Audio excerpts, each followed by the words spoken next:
ನೀವು ಒಬ್ಬ ಸಚಿವರಾಗಿ ಹೇಳ್ಬೇಕು, ಎದ್ದು ನಿಂತ್ಕೊಂಡು ನೀವು ಕೊನೆಯಲ್ಲಿ ನಾವೆಲ್ಲ ಮಾತಾಡುವಾಗ ಇವರೆಲ್ಲ ಎಚ್ ಕೆ ಪಾಟೀಲ್ ನಮ್ಮ ಇವರೆಲ್ಲ ಇದ್ದಾರೆ, ನಾವು ಕೊನೆಯಲ್ಲಿ ವರ್ಡ್ ಹೇಳ್ತಿರಲ್ಲ ಅದು ಬಹಳ ಇಂಪಾರ್ಟೆಂಟು. ಅಧಿಕಾರಿಗಳಿಗೂ ಹೋಗ್ತೈತೆ ಮತ್ತೆ ಮಾಧ್ಯಮಕ್ಕೂ ಹೋಗ್ತೈತೆ. ನೋಡ್ರಿ, ನಾಳೆಯಿಂದ ಎಲ್ಲೂ ಕ್ಯೂ ಇಲ್ಲ, ನಾಳೆಯಿಂದ ಯಾವುದೇ ಧರಣಿ ಇಲ್ಲ, ನಾಳೆಯಿಂದ ಯಾವುದೇ ಹೋರಾಟಗಳಿಲ್ಲ, ನಾನಿವತ್ತು ಆಶ್ವಾಸನೆ ಕೊಡ್ತಾ ಇದ್ದೀನಿ ಅಂತ ಹೇಳಿದ್ರೆ ಎಲ್ಲೂ ಪ್ರಾಬ್ಲಮ್ ಇರಲ್ಲ ಅಂತ. ನಾನಲ್ಲ, ಒಂದೇ ನಿಮಿಷ ಹೇಳ್ಬಿಡ್ತೀನಿ, ನಾನು ಮುಗಿಸ್ಬಿಡ್ತೀನಿ. ನಾನು ಎಲ್ಲ ಹೇಳಿದ್ದಾರೆ, ನಮಗೂ ನಿಮಗೂ ಲೆಕ್ಕ ತಾಳೆ ಆಗಲ್ಲ, 100% ಆಗಲ್ಲ. ಯಾಕಂದ್ರೆ ನಮ್ಮ ಬೆಲ್ಲದ್ದು ಹೇಳಿದ್ರು, ವಿಜಯೇಂದ್ರ ಅವರು ಹೇಳಿದ್ರು, ಎಲ್ಲದಕ್ಕೂ ನಾನು ಎಲ್ಲ ತಂದಿದ್ದೆ. ನಮ್ಮ ವಿಜಯ ಹೇಳಿದ್ರು, ಇಲ್ಲ ನೆನ್ನೆ ಎಲ್ಲ ನೀವು ಮಾತಾಡಿದ್ರೆ ಇವತ್ತು ಮಾತಾಡಬಾರ್ದು ಅಂತ, ಅದಕ್ಕೆ ನಾನು ಮಾತಾಡಿಲ್ಲ. ಆದರೆ ನನಗೆ ಇರೋದು, ನಾನು ಆಗಸ್ಟ್ 11ನೇ ತಾರೀಕುವರೆಗೂ ಮಾಹಿತಿ ತಗೊಂಡಿದ್ದೀನಿ. ಅದರಲ್ಲಿ ಯೂರಿಯಾ 96,000 ಮೆಟ್ರಿಕ್ ಟನ್ ನಿಮ್ಮ ಹತ್ರ ಇದೆ, DAP 66,000 ಮೆಟ್ರಿಕ್ ಟನ್ ಇದೆ, NPK 3.50 ಲಕ್ಷ ಮೆಟ್ರಿಕ್ ಟನ್ ಇದೆ. ಇಷ್ಟಿದೆ ಅಂತ ನಮಗಿರುವಂತ ಮಾಹಿತಿ. ಇಷ್ಟಿದ್ರೂ ಕೂಡ ಈ ಕಾಳಸಂತೆ ವ್ಯವಹಾರಗಳು ಪತ್ರಿಕೆಯಲ್ಲಿ ಬರ್ತಾ ಇದೆ, ಮತ್ತೆ ಕೇರಳಕ್ಕೆ ಸಾಗಿಸ್ತಾ ಇರೋದು ಬರ್ತಾ ಇದೆ, ಡೈವರ್ಷನ್ ಇಷ್ಟೆಲ್ಲ ಆಗ್ತಾ ಇದೆ. ಇದನ್ನ ನೀವು ಹೇಳ್ಬಿಡ್ತೀನಿ, ತಡೆಗಟ್ಬಿಟ್ಟಿದ್ರೆ ಮುಗ್ದೋಗಿತ್ತು. ಇನ್ನೊಂದು, ನಾನು ಹೋಗಿದ್ದೆ ನಮ್ಮ ಸಕಲೇಶ್ವರ, ಹಾಸನ, ಅಲ್ಲೆಲ್ಲ ಅಲ್ಲಿ ಬೆಳೆ ಹಾನಿ ಆಗಿದೆ. ನೀವು ಹೇಳಿದ್ರಿ, ನೀವು ಏನ್ ಹೇಳಿದ್ರು ಉತ್ತರ, ಅದೇ ಉತ್ತರನೇ ನನಗೂ ಅಲ್ಲಿ ಅಧಿಕಾರಿಗಳು ಹೇಳಿದ್ದು.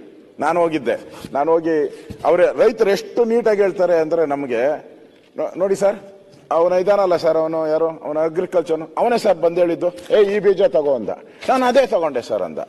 ಆಮೇಲೆ ಏನೇ ಅಂತಂದೆ, ಸರ್ ಅವನೇ ಹೇಳಿದ್ದು ಏನು ಗೊಬ್ಬರ, ಅದೇ ಗೊಬ್ಬರ ಹಾಕ್ದೆ ಸರ್ ನಾನು. ಅವನೇನು ಹೇಳ್ದ, ಈಗ ಗೊತ್ತಲ್ಲ ಸರ್ ನಿಮ್ಗೆ, ಔಷಧಿ ಹೂವು ಬರ್ಬೇಕಾದ್ರೂ ಔಷಧಿ ಹೊಡಿಬೇಕು, ಅಲ್ಲಿ ಕಾಯಿ ಬಿಡ್ಬೇಕಾದ್ರೂ ಅಷ್ಟು, ಅವನು ಹೇಳಿದ್ದೆ ಔಷಧಿ ಹೊಡೆದೆ ಸರ್, ನೋಡಿ ಸರ್ ಅಂತ ಹೇಳಿದ್ರು. ಬೆಳೆದೇ ಇಲ್ಲ, 3 ಅಡಿ 4 ಅಡಿ ಜೋಳ ಬರ್ಬೇಕಾಯ್ತು, 1 ಅಡಿಗೆ ನಿಂತೋಗ್ಬಿಟ್ಟಿದೆ, ಮುಂದಕ್ಕೆ ಬಂದಿಲ್ಲ. ಅದಕ್ಕೆ ರೈತನ ನಾನೇನು ಉತ್ತರ ಕೊಡೋದು? ನಾನು ಅಧಿಕಾರಿ ಕೇಳಿದೆ, ಏನಪ್ಪ ಅಂತಂದ, ಸರ್ ಮಳೆ ಜಾಸ್ತಿ ಆಗ್ಬಿಡ್ತು ಸರ್ ಅಂತ. ಹಂಗಾರೆ ಇಡೀ ಆಸ್ತಾನೆ ಓಡ್ಬೇಕಾಯ್ತಲ್ಲ, ಮಳೆ ಜಾಸ್ತಿ ಆಗಿದ್ರೆ ಇಡೀ ಆಸ್ತಾನೆ ಎಲ್ಲ ಬೆಳೆನೋ? ಹಂಗಿಲ್ಲ, ಕೆಲವು ಕಡೆ ಮಾತ್ರ ಆಗಿದೆ ಇದು, ಕೆಲವು ಕಡೆ ಮಾತ್ರ, ಒಂದೊಂದು ತಾಲೂಕಲ್ಲೂ ಕೆಲವು ಕಡೆ ಮಾತ್ರ ಲಾಸ್ ಆಗಿದೆ.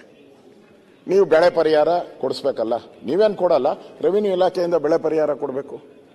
ರೈತ ಅವನು ಎಷ್ಟು ನೀಟಾಗಿ ಕೇಳ್ತಾನೆ ಅಂದ್ರೆ, ನೀವು ಹೇಳಿದ್ದಂಗೆ ನಾನು ನಡ್ಕೊಂಡಿದ್ದೀನಪ್ಪ, ನನಗೆ ಯಾಕೆ ಮೋಸ ಮಾಡ್ತೀರಾ ಅಂತ ಕೇಳ್ತಾನೆ. ನನಗೆ ಉತ್ತರ ಕೊಡೋಕ್ಕಾಗಲೇ ಇಲ್ಲ. ನಾನು ಸಚಿವರ ಹತ್ರ ಮಾತಾಡ್ತೀನಪ್ಪ, ಸರ್ಕಾರದಲ್ಲಿ ನಾನು ರೈಸ್ ಮಾಡ್ತೀನಿ ಅಂತ ಹೇಳಿದ್ದೀನಿ. ಈ ಕಳಪೆ ಬೀಜ ಕೊಟ್ಟಿರೋವಂಥದ್ದು, ಬೆಳೆ ಹಾನಿ ಆಗಿರೋದ್ರ ಬಗ್ಗೆ ನೀವು ಮಾತೇ ಆಡಲಿಲ್ಲ.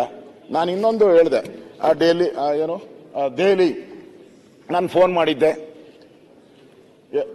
ಟೈಮ್ ಕೊಡ್ಲಿಲ್ಲ. ಬೆಂಗಳೂರು ಬಂದಾಗ ಕೇಳಿದೆ, ಟೈಮ್ ಕೊಡ್ಲಿಲ್ಲ. ಚೆಲುವರಾಯಸ್ವಾಮಿ ಅವರೇ ನೋಡಿ, ಸ್ವಲ್ಪ DK ಶಿವಕುಮಾರ್ ಕಲ್ತ್ಕೊಳ್ಳಿ. ಅವ್ರು ಟಕ್ ಅಂತ ಹೋಗ್ತಾರೆ, ಪ್ರೈಮ್ ಮಿನಿಸ್ಟರ್ ಭೇಟಿ ಮಾಡ್ಬಿಡ್ತಾರೆ,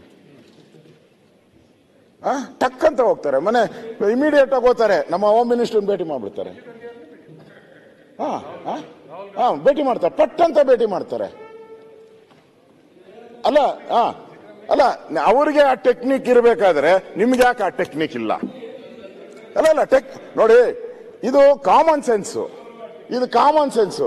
ನಿಮಗೂ ಬಹಳ ಸೋಮಣ್ಣ ದೋಸ್ತು, ನಿಮಗೂ ಒಂದೇ ದೇವ್ರ ಹತ್ರ ಓದ್ತೀರಾ, ಒಂದೇ ಸ್ವಾಮಿ ಹತ್ರ ಓದ್ತೀರಾ, ದಿನ ಕೂತಿರ್ತೀರಾ. ವರ ಕೊಡೋವರೆಗೂ ಈಚೆನೆ ಬರಲ್ಲ ಇಬ್ರು, 3 ಜನನು ಖರ್ಗೆ ಅವರು 3 ಜನ, ಅವರು ಸೋಮಣ್ಣ ಇಬ್ರು ಒಂದೇ ಗುರುಗಳ ಹತ್ರ ಹೋಗೋದು. ಅವರು ಬರೀತಾರೆ, ಅದು ದೇವರು ಬರೀತಾರೆ, ಬರೆದು ಅದು ಆಚೆ ಬರೆಯೋವ್ರಿಗೆ ಇವ್ರು ಆಚೆ ಬರಲ್ಲ.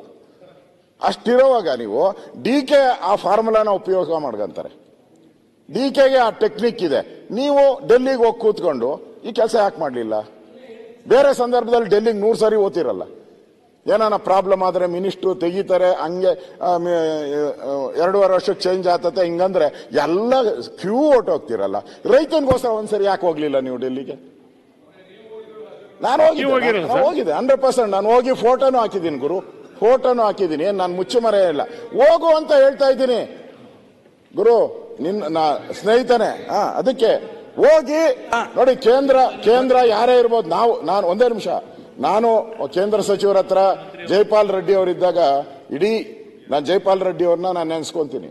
ಇಡೀ ದೇಶದಲ್ಲಿ ಅಷ್ಟು ದುಡ್ಡು ಕೊಟ್ಟಿಲ್ಲ, ಟ್ರಾನ್ಸ್ಪೋರ್ಟ್ ಅಲ್ಲಿ ಅಷ್ಟು ದುಡ್ಡು ಕೊಟ್ರು ನನಗೆ. ನರಮ್ ಯೋಜನೆಯಲ್ಲಿ ಅವರು 35% ದುಡ್ಡು ಕೊಟ್ಟರು. ನಾನು ಕರ್ನಾಟಕದಲ್ಲಿ ನಾವೊಂದಷ್ಟು ದುಡ್ಡು ಹಾಕಿ ಇವತ್ತು ಇಡೀ ರಾಜ್ಯದಲ್ಲಿ ಒಂದು ಬಸ್ ಸ್ಟ್ಯಾಂಡ್ಗಳನ್ನು ಕಟ್ಟಿದಿರಿ, ಹೈಟೆಕ್ ಬಸ್ ಸ್ಟ್ಯಾಂಡ್ಗಳನ್ನು ಕಟ್ಟಿದಿರಿ. ನಮ್ಮ ಎಫಿಷಿಯನ್ಸಿ ಬೇಕು. ನೀವು ಡಿಕೆಗಿರೋ ಎಫಿಷಿಯನ್ಸಿನ ನೀವು ತೋರಿಸ್ಬಿಟ್ಟಿದ್ರೆ ಎಷ್ಟೊತ್ತು ಗೊಬ್ಬರ ಬಂದ್ಬಿಟ್ಟು ಎಲ್ಲ ರೈತರಿಗೆಲ್ಲ ಸಮಸ್ಯೆ ಬಗ್ಗೆ ಹೇಳ್ತೀನಿ ಕೇಳಿ. ನಿಮ್ಮ ಒಂದ್ ನಿಮಿಷ ವಿಜೇಂದ್ರ ಅವರೇ, ಆಮೇಲೆ ಅದು ರೈತರ ಪರವಾಗಿ ನಮ್ಮ ಬಿಜೆಪಿಯಿಂದ ಹೋರಾಟ, ನಮ್ಮ ಅಧ್ಯಕ್ಷರು ಹೋಗಿ ಹೋರಾಟ ಮಾಡಿದ್ರಂದ್ರೆ ಅದ್ರ ಸಂಬಂಧ ಶಾರ್ಟೇಜ್ ಆಗಿದೆ ಅಂತ ಹೇಳಿದ್ರೆ ಏನ್ ಹೇಳ್ಬೇಕು ನಿಮಗೆ? ನಿಮಿಷ ಕೂತ್ಕೊಂಡಿದ್ದೇವೆ. ವಿಜೇಂದ್ರ ಅವರಿಗೆ ಬರ್ತಕ್ಕಂಥ ಶಕ್ತಿ ಮತ್ತೆ ಅಶೋಕನ ಬರೋದು. ಕೋನ್ರೆಡ್ಡಿ ಹೆಗಲ ಮೇಲೆ ಹೆಸರು ಕೊಂಡೆ ಬಾ, ರೈತರ ಪರವಾಗಿರೋ ಹೆಗಲ ಮೇಲೆ ಹೆಸರು ಕೊಂಡೆ. ವಿಜೇಂದ್ರ ಅವರು ಮಾಡೋ ಕೆಲಸ ಅಶೋಕ್ ಅವ್ರು ಮಾಡಕ್ಕೆ 2008ರಲ್ಲಿ ಗೋಲಿಬಾರ್ ಮಾಡಿದ್ರಲ್ಲ, ಅವಾಗ ಏನ್ ಹೇಳ್ತೀರಿ? ಈಗ